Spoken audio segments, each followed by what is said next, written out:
Hey guys, it's me, the Metaverse Explorer. This is the second video in the series taking a deep dive into StepN. They're an Australian company that seems to let you earn while you run. I know it sounds a bit weird, doesn't it? That's why we're doing a deep dive to find out more about them.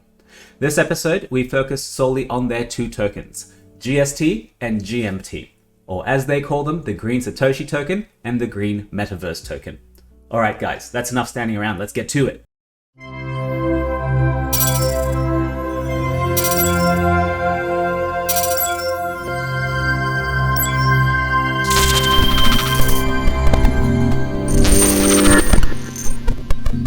Alright, so I guess to start off with, we need to look at the tokens they have. So GST, the game token, which is Green Satoshi token, and then they have another token, which is the governance token, Green Metaverse token. We're going to look at how you can earn and kind of lose some of these later on.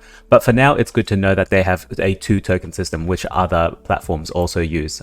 For example, Axie Infinity has the SLP and the Axie governance token.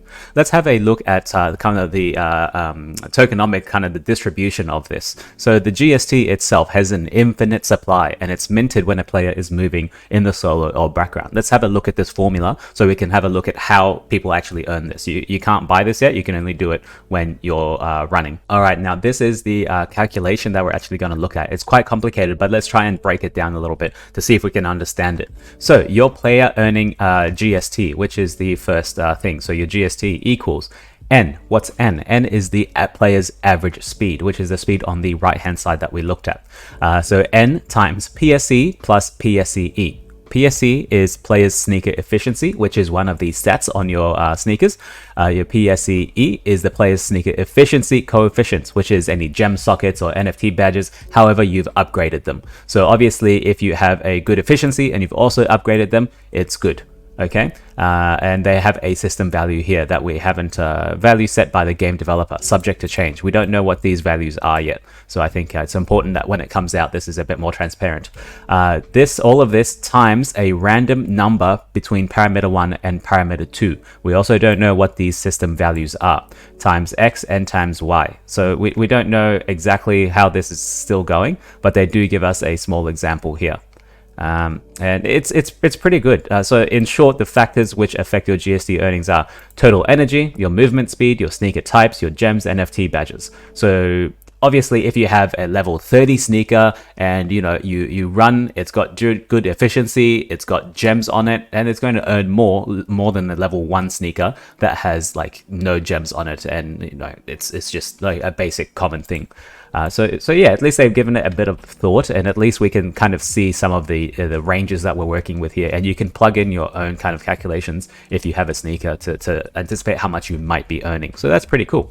Let's look at GMT. So at the moment, they say, I'll read it out to you, the players can start earning the GMT, the governance tokens, when their sneaker reaches the max level. The total governance token earning is per year is actually fixed, so players' earnings will be pro rata. The GMT earning rate is 10% of a player's GST earning rate. For example, the player will get 1 GMT per 10 GST earned. But remember, this is only if you've reached a max level. Now let's actually, so we know that GST has an infinite supply and you can earn it by walking. But what about GMT? These GMT tokens are going to be sold on the market, and you can either buy these straight off the market or you can try and earn them later on. Let's look at how much there are in the market. And they say it right here. The GMT is minted at the token generation event. We don't have a date for that at the moment, with a total supply of 6 billion. 6 billion GMT tokens. Now, I did find something very different on their other white paper, which is a previous website that they finished. We're looking at the new website with new documentation at the moment. I did find something using the Wayback Machine. Let's have a look. So the Wayback Machine is a little device on the internet that lets you browse websites before, like way before, if it was taken a snapshot. So let's have a look at the Tokenomic Overview. And they give us some other documents here, and they did have a really good graph here, a tokenomic overview. But let's go ahead and go to the GMT supply. So the GMT supply that they previously said was GMT 210 million. So I guess that's been changed for now.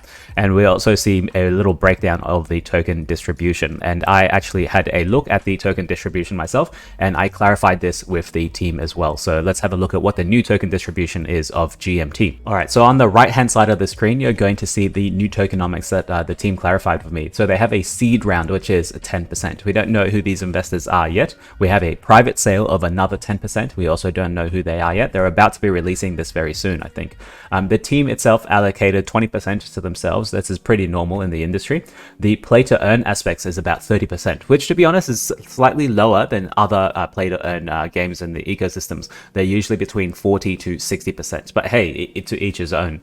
They have giveaways and referrals as a 10%, a treasury 7%, marketing 5%, and I think community and referrals and community and like ecosystem building was about another 5%. So this gives us a small breakdown of some of the tokenomics and where they're actually going to be going. But it's nice to see there's still a play to earn aspect to it. So people who are actually earning GST and earning GMT still have a good supply in the whole tokenomic system. So which is pretty good, I think. Yeah, it's awesome. We know how you can earn these tokens. What about how you're going to lose them or how you're going to spend them? So GST, we know that you can earn these by walking, running, just doing normal exercise. And the app tracks you via the map and tracks you via GPS, and you're able to mint these. So what about actually, how do you lose them? You earn these tokens, which creates an inflationary mechanism. You need a deflationary mechanism on the token as well. So for GST, you burn it when you mint your new shoes, when you go to marathon registration fees, when you repair your shoes, because as you're using your shoes, the durability does go down. As you level up your sneakers, you're going to need to have GST to get them to the next level. So remember, you start from level 1 with a sneaker, and you have to go all the way to level 30 before you can start earning GMT. So all those different levels, incrementally, you will need GST to start leveling all those up. You'll need upgrade gems, you'll need GST. Unlock any sockets on your new sneakers, you'll need GST. And if you want to remove any inserted gems and move it onto another sneaker. Okay, so that's a good way to utilize GST, because this is infinite supply. So everyone around the world can start walking and earning this, but you need to have a use for it. Otherwise, it won't really have a use. People need to use it for something. GMT. So we know that this is going to be at the token generation event with 6 billion now. They've increased their supply.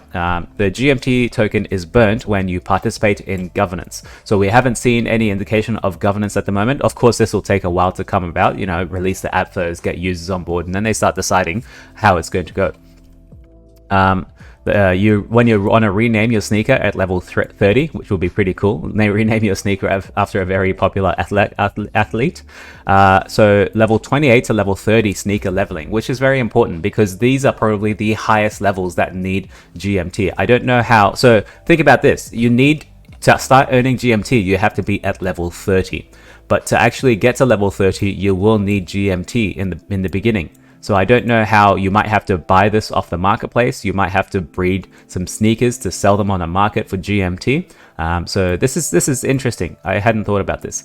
Okay, if you want to mint any epic and legendary sneakers, you'll need GMT. And if you want to do any upgrades of gems between 7 and 9, which is pretty cool. Let's have a look at the actual other white paper to see if there were anything we missed. All right, I'm back. I had a look and I couldn't find anything. It was all the same. But I did find something that's super interesting as well. They give you examples of like a walker, jogger, runner, trainer, and what actual base return that you're looking at. So if you have a walker, which is the optimal speed is between 1 and 4 kilometers in Australia. I don't know how much that is in miles for you American friends.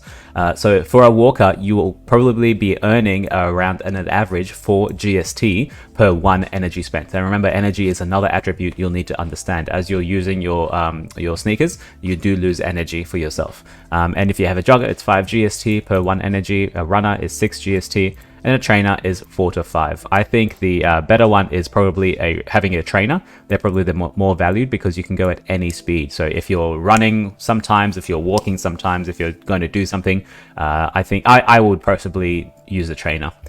So that's about it for the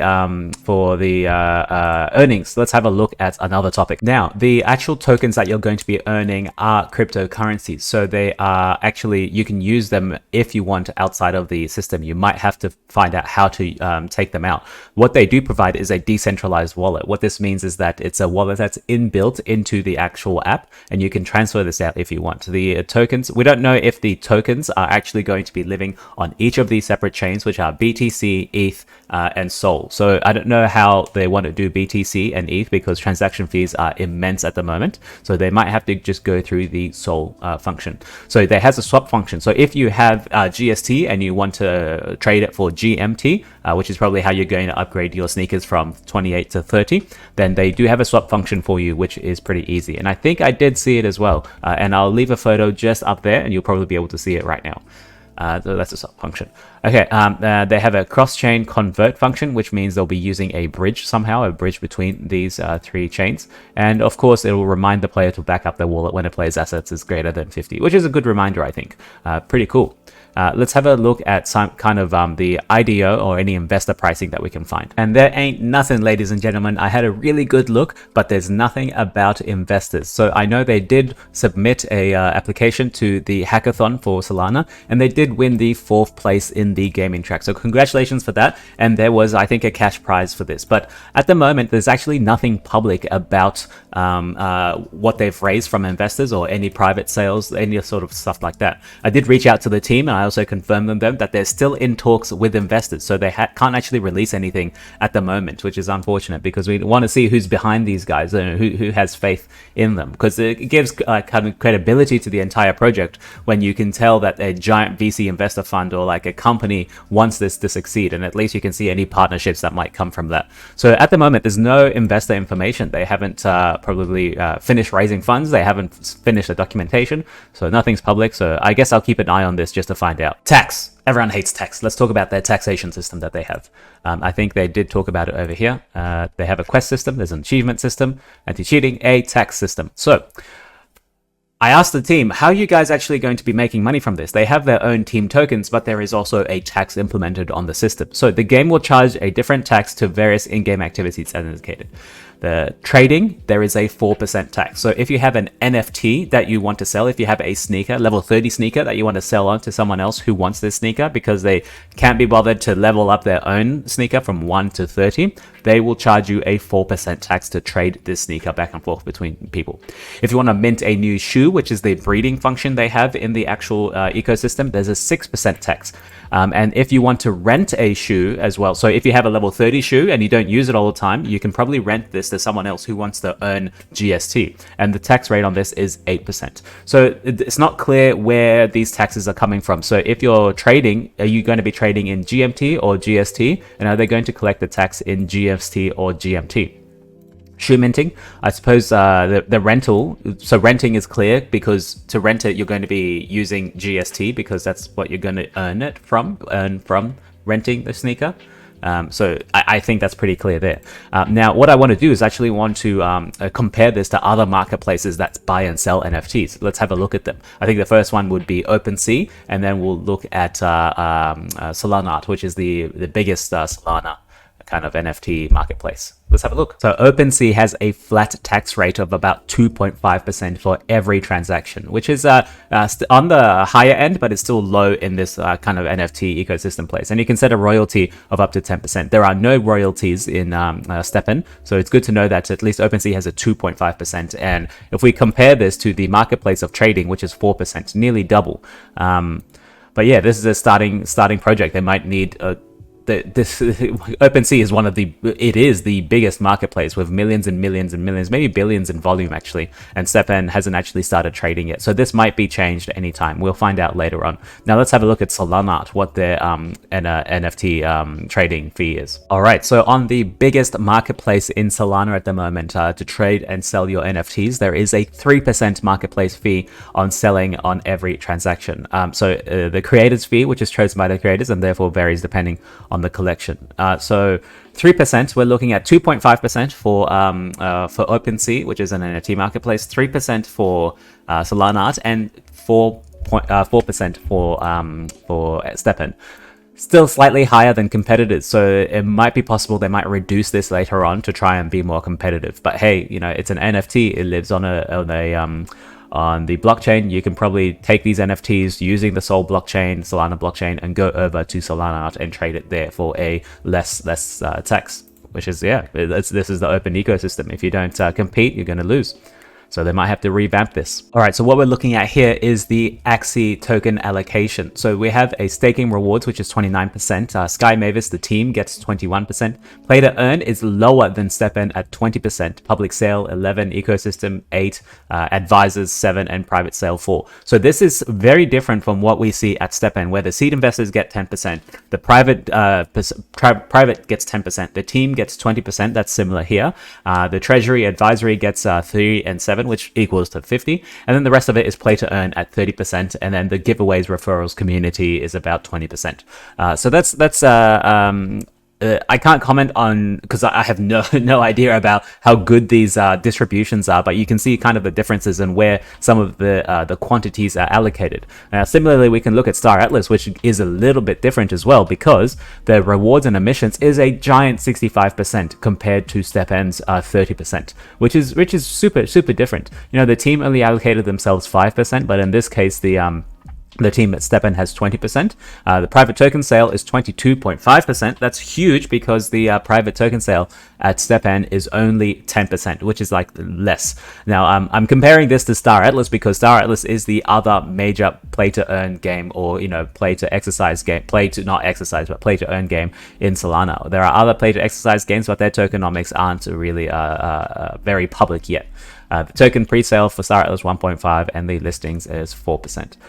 So in this instance, I would say if you're a play to earn person, Star Atlas is better. But hey, you can't exercise with Star Atlas. You can exercise with StepN though, and you can actually earn while you exercise, which is pretty good. You know, there's not many protocols that we see that actually lets you earn while you exercise. That's different. This is a playing game, so it's good to compare kind of other tokenomics. But I think StepN is still in its own league of its own because it is such a different view of it. And that's about it for the token discussion, guys. I think the economic model that they have is not bad at all. Two token system with one that it has an infinite supply and one that you can use in governance. We have to see what the actual governance is like. But of course, we need the app to come out first. We need to actually exercise. We need to earn something with our level 30 sneaker. What sneaker are you gonna get? If you know, leave it down here below. Now let's talk about it. So that's about it for this episode, guys. There are two tokens you need to be aware of: the GST and GMT. One has an infinite supply that you can earn by walking, and one you can use to participate in the governance of the application. You can earn GMT by walking and running only once your sneaker has reached the maximum level. And the rate of this is 10% of what you're earning compared to GST. There's actually a whole bunch of more information on how these tokens work. For example, we did look at the formula. And that's why it's very complicated. That's why I've linked some of this information down here below. And it actually goes straight to their documentation, and you can have a really thorough read yourself. So that's it for now, guys. Watch out for this for the next episode very soon. Ciao for now. Bye.